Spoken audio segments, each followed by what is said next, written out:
Welcome back, everyone. Um, I hope you had a good, productive afternoon. We had a lot of programming, a couple of breakout sessions, and a state team time. So we are done with the real core content and meat of boot camp, but we still have one more plenary session to learn a little bit more about some of the work that our state leads are leading in their states. So we're really excited to bring that to you. Before I introduce my colleague Jordan, who will facilitate this last session, I want to say a couple things. First, we'll have a survey that we'll share with you all. We really hope you complete that survey so we can get some really positive feedback or some critical reflections on the programming we provided. And so make sure you participate in that. The other thing I wanted to say is just sincere appreciation. It was a thrill to serve as the MC during this event. I couldn't have done it without so much great support, but it was so rejuvenating to connect with everyone, not only through some really strong plenary sessions, but also through some of the state team times that we were able to connect and hear from what's going on in different states, from our breakout sessions. Man, it's just inspiring to work with so many strong colleagues and to interact with so many strong folks across the country who are leading this work. And it's just been a really great experience, and like I said, extremely rejuvenating. Even though Detroit was a little loud, I appreciate you all. So I will turn it over to my colleague Jordan, who is one of our incredible senior associates at on our partnerships and engagement team at EdTrust. She will introduce this session, and this will be the last time you see me. So make sure you all reach out to me, connect. Hopefully, we continue to do this work together. But thank you all so much. I'll turn it over to Jordan. Thanks, Eric. And hi, everyone. I can't believe we're already approaching the end to another great boot camp with participants joining us from more than 25 states. I'm really excited to use this closing plenary as an opportunity to lift up the amazing work that has been done this past year in a small selection of those states, but know that we see all of you in the great work that you do. I'm joined by partners and leaders in 3 states that EdTrust works with, who have celebrated some major wins this year. Maritza Solano from Casa de Maryland, who also works with the Maryland Alliance for Racial Equity in Education, Christopher Nellum from EdTrust West, and Jeannie Pupo-Walker from EdTrust Tennessee.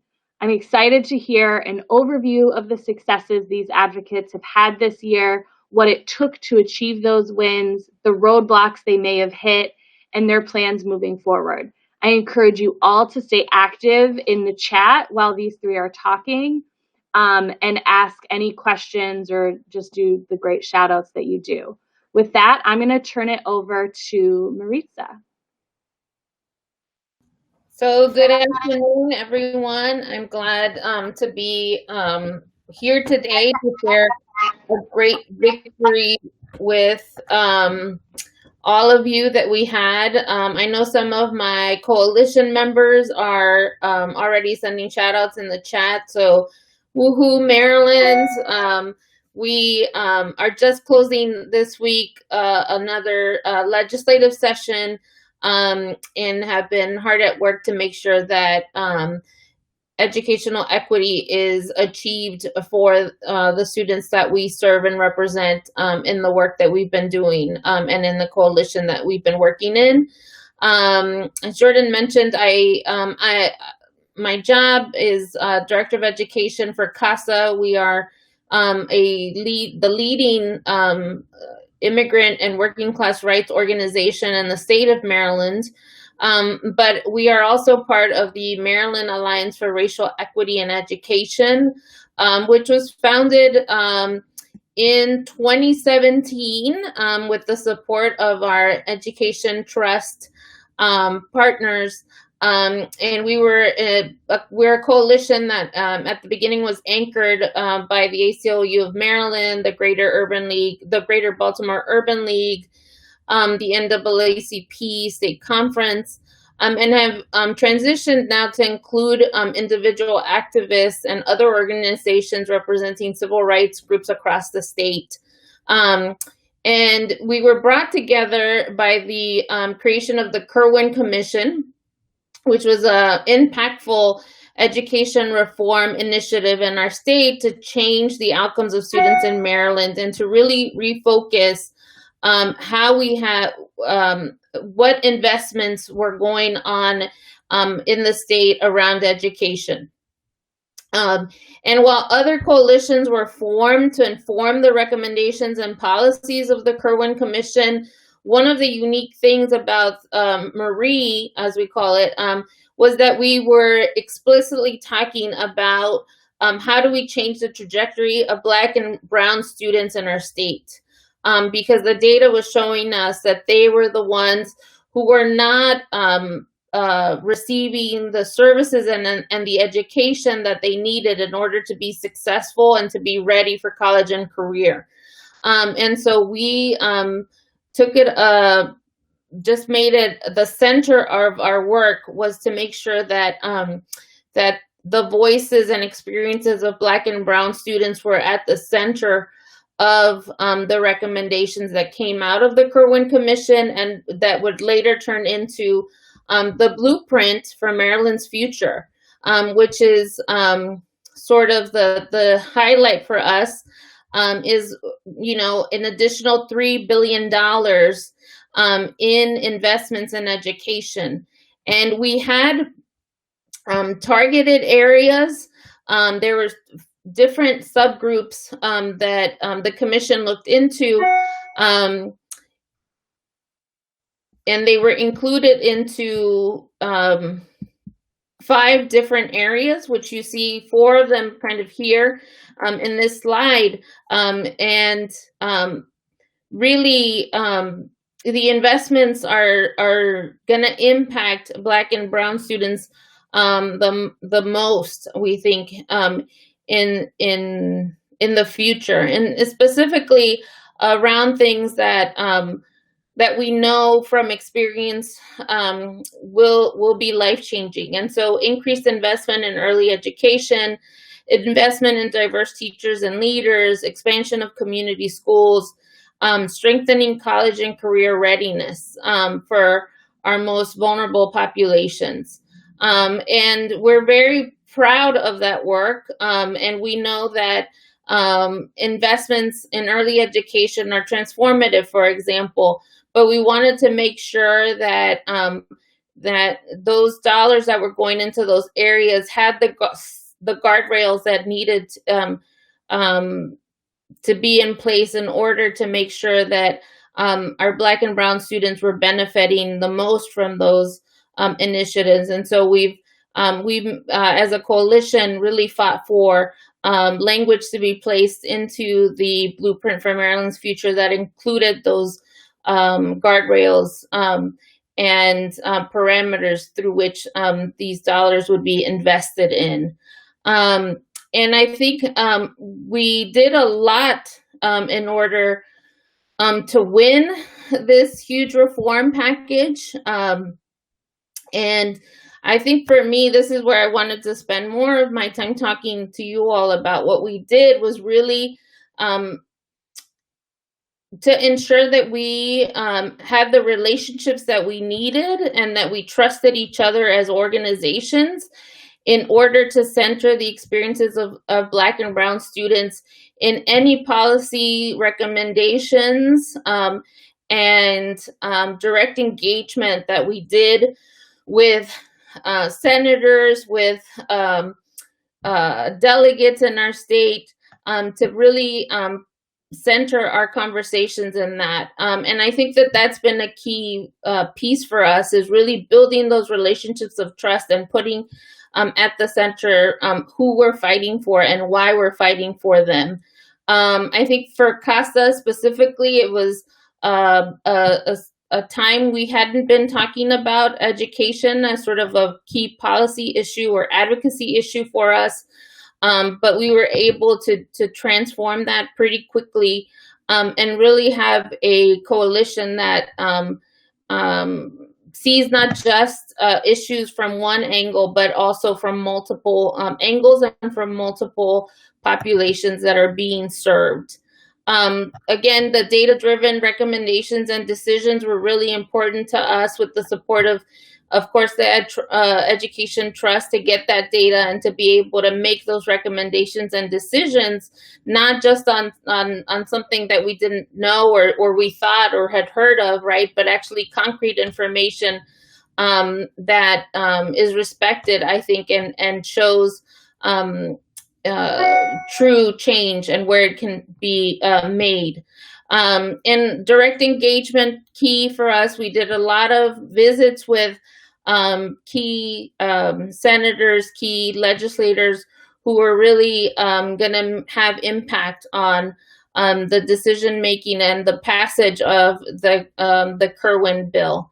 The blueprint, sorry, it's interchangeable. Sometimes we call it Kerwin, sometimes we call it the blueprint.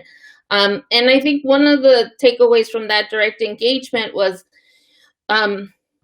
the work that we had been doing was reflected even in the floor debates that were going on around this bill. To have a senator or to have a delegate say on the floor that this was needed for Black and Brown students, that it was needed for special ed students, that it was needed for English language learners, was something that hadn't happened in the past. And I think that showed sort of the impact that we were doing, not just on policy, but also attitudes and approaches to the students.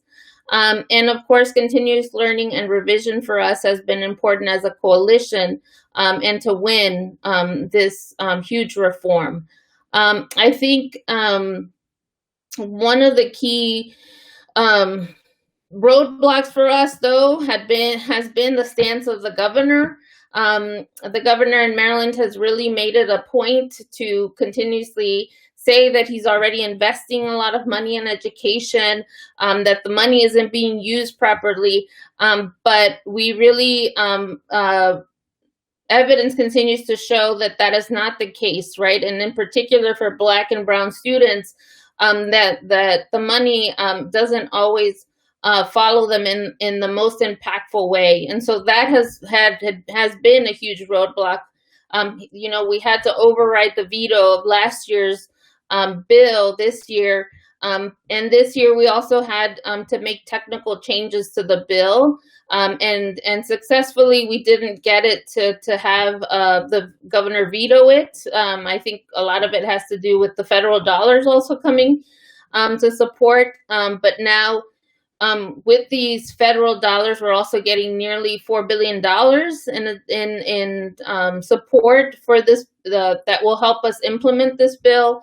And for us as a coalition, it's also a time for us to think about clarity and commitment of who we represent and serve, right? And really thinking about what it means to serve Black and Brown students and why we're committed to this group and also of students. And also, I think for us as individual organizations in this coalition, we are also stewards of implementation. And so for us, the work continues on the passage of this very successful, very strong reform bill, but it's only going to be as successful and strong as we can sustain it and make sure that we implement it properly. So we will continue to work on this bill as we move forward.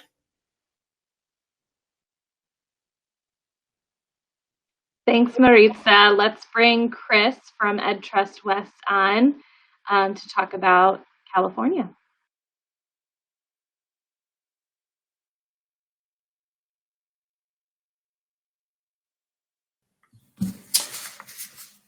Hi, good afternoon, everyone, from the sometimes sunny side of the San Francisco Bay.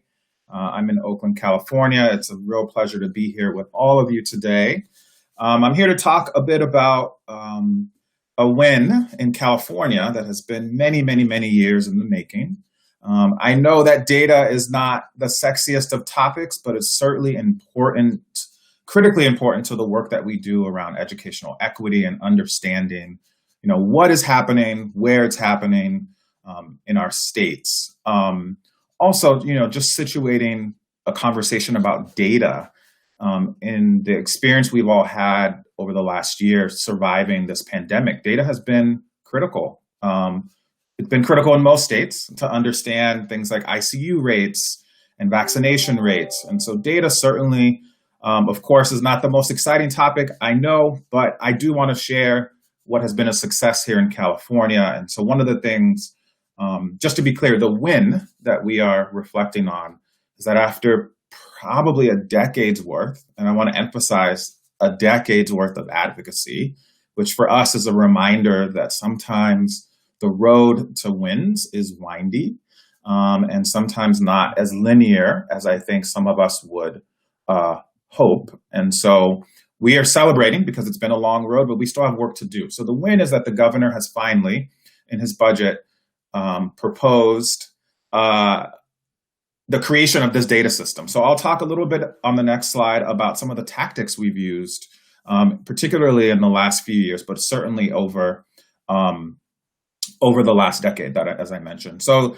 these are color-coded. I tried to make this as clear as possible. You can see there are tons of tactics here, but the big takeaway is that there are 3 sets of tactics that we've used. The turquoise or greenish color or blue are grassroots and grass tops mobilization tactics. So things like briefing calls. We've had tons of briefing calls with individuals like yourselves, of course, with elected officials to think, to help them think differently about this issue. Coalition building has been critical. We had to find some ways to have a unified voice on this topic.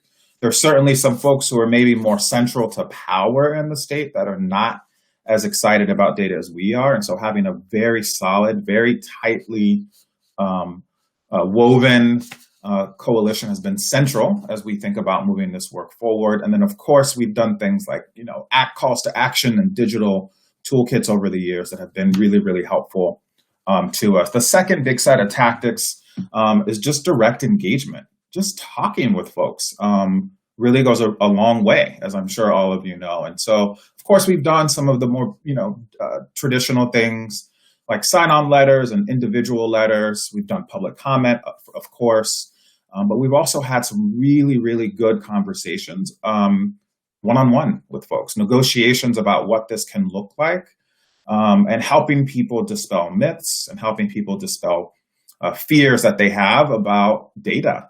And our campaign at the EdTrust West has been, we call it Data for the People. And it's truly because we believe that data is intended to serve the people from which the data comes from. So students and families are providing, through their experiences, tons of data to our state, and we should make sure that the data can get back to those folks so we can continue to make really informed decisions.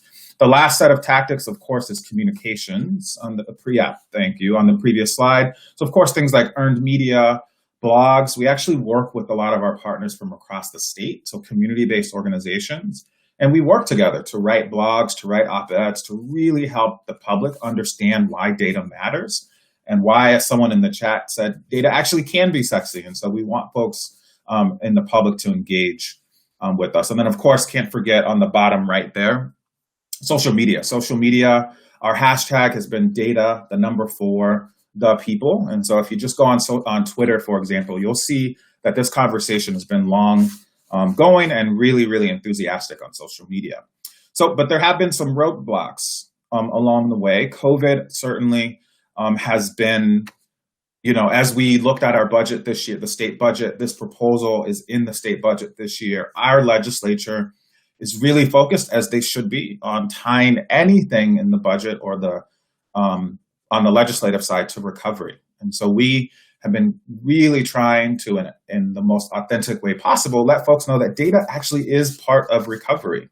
There was information that our state, our governor, our state superintendent, our leaders of our major higher ed systems have wanted. They wanted certain data that we just don't have right now. And so we've been trying to remind folks that had we had this data system now, we maybe would have been able to answer some of these questions more efficiently. Also in California, we unfortunately have, fire seasons every year, and those are disruptions too that will come. And so we need to have better data moving forward. So that's been our way to try to let folks know that data actually is central to our recovery. We also, there's always special interest. I alluded to this before, but some of the education systems in the state are not excited about data being so publicly available. And so we've had to navigate really some trust building with folks. We're not looking for gotcha moments. We're actually looking to understand. We make not only huge investments in education in our state that we need to understand, but each of us as individuals is hugely invested.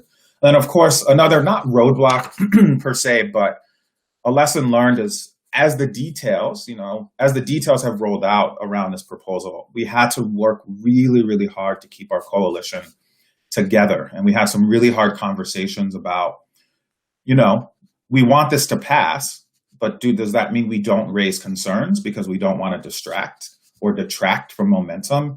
And that's just been really hard work, as I'm sure all of you know. And so we've thought long and hard about that.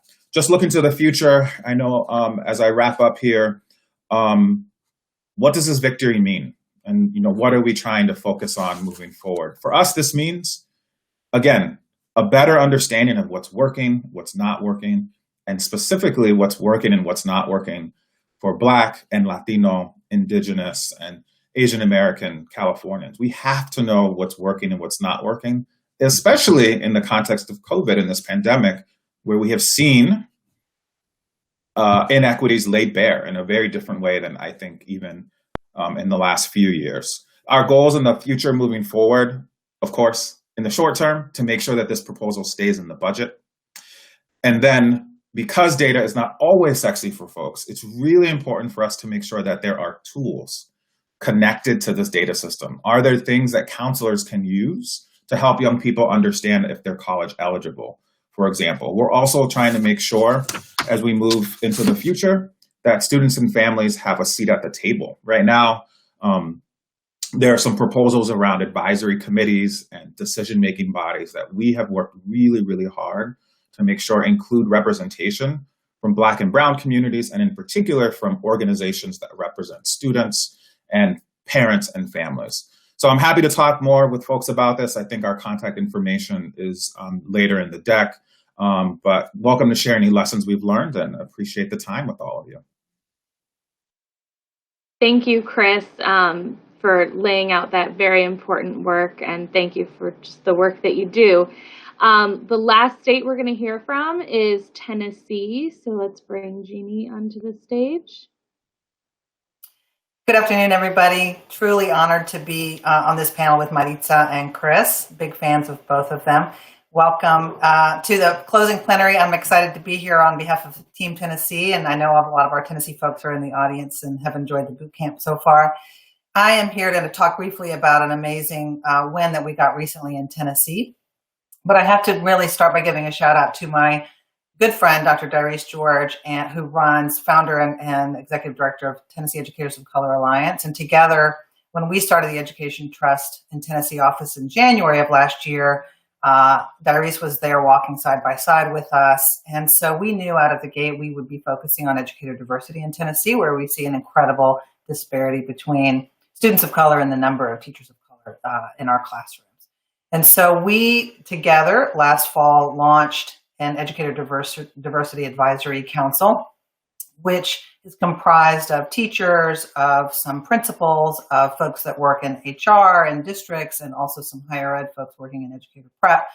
And this group, we started convening monthly to really talk about policy, educator diversity policy. And we were really fortunate to have the benefit of the hard work of Eric Duncan and the research team at Ed Trust with the 50-state scan. And so that scan really helped identify key policies we should be lifting up.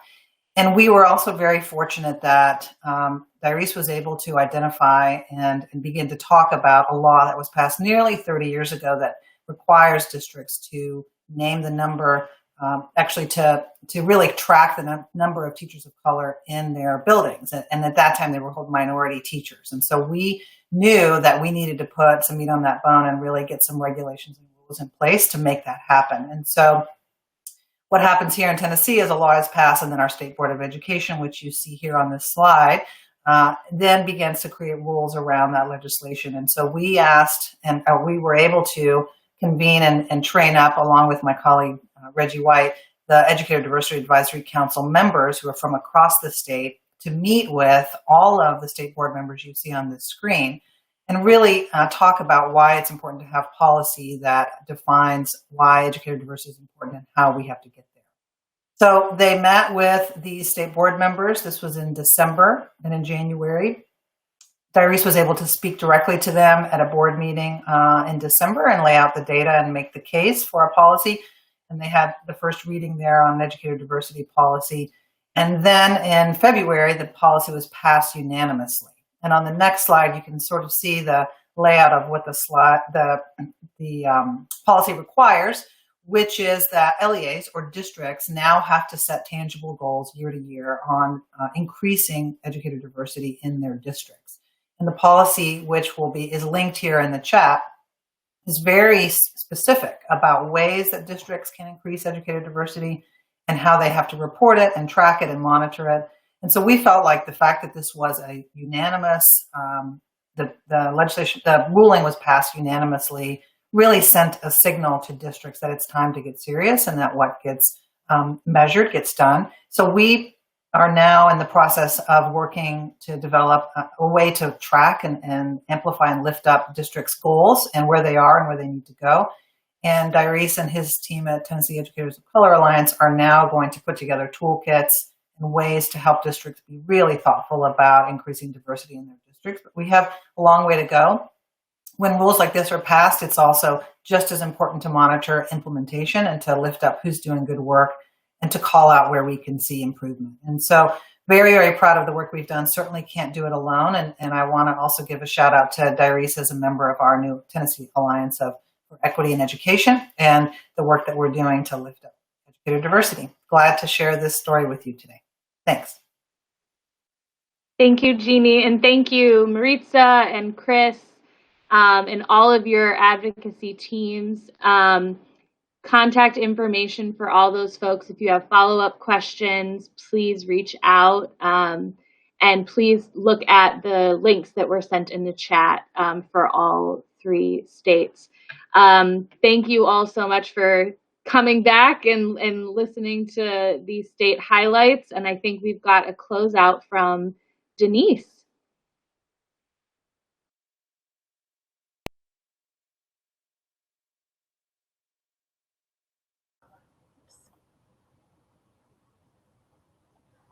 Hey everyone, thank you so much for joining us for these 2 days and hanging in there. It's been amazing. It was so great to see so many familiar faces and getting to meet some new people who are working on behalf of students across the country and building a movement for educational equity. I also want to thank the amazing Ed Trust staff, my dear colleagues, who provided everything from IT support, setting up the virtual conference, amazing content that I know all of you are ready to go back home and get active with and get your hands into, and just providing amazing spaces for engagement and advocacy. We know this can't replace the one-on-one gatherings that we've had in the past where we've all joined together as community, but I think this one really came close, and I'm just so proud of everybody for joining and coming together. And I also want to thank our guests who joined our panels. Your partnership is absolutely invaluable to us, and we look forward to working with you all as part of the movement towards educational equity. We do have one final request, and for those who weren't able to stay on for the full time, maybe you can share these with your colleagues back home, but we really would love for you to take time to fill out the Bootcamp survey. This will help the Ed Trust team tremendously as we begin to plan for our boot camp in October. As Eric said, all comments are welcome. Kudos as well as some, constructive criticism. We're always up for that. I also wanted to just give you guys some upcoming insight as to what we've got coming down the road. Ed Trust, as you know, has been as active during the pandemic as we were before, but we are also finding new ways to make sure that we are responding rapidly to what happens on a day-to-day basis. So the higher ed team and fellows, and I know some of you were able to attend this session, I heard it was great, are conducting a policy scan of the conditions for justice-impacted students in 8 states, including access to state financial aid, state IDs, and benefits for basic needs like food and housing. The fellows will also publish op-eds on their experience as formerly incarcerated students and emerging advocates. Satra Taylor and Dr. Kayla Elliott are co-editors for a special issue on higher ed in prison in the journal Committed to Social Change on Race and Ethnicity. We're going to have an early childhood education report in collaboration with the U.S. Chamber of Commerce Foundation to identify how local and state chambers of commerce can do more to support early childhood educators of color, and that's coming out this summer. After school and out of school staff of color as future educators.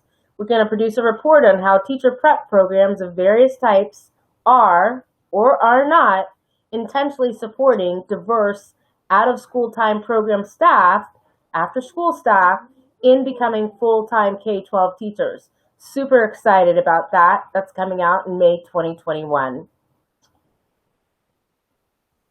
Upcoming events, the State of Education for Latinos during COVID-19. We'll have a webinar on May 26th at 5:30 p.m. Invite will go out for that event in early May. And as some of you know, we held a half-day session in December focused squarely on school funding. And we're planning to offer a similar opportunity this summer to take the conversation about resource equity deeper than what we go here in our boot camp. So stay tuned for that. And lastly, our next Equity Matters boot camp is scheduled for October 2021. Keep an eye out for the save the date, which will be hitting your inboxes soon. And we hope to see you there. Again, stay healthy. Thank you for joining us. Continue to do the amazing work that you do on behalf of students and families. We need more of this. Thanks, and have a great, great weekend.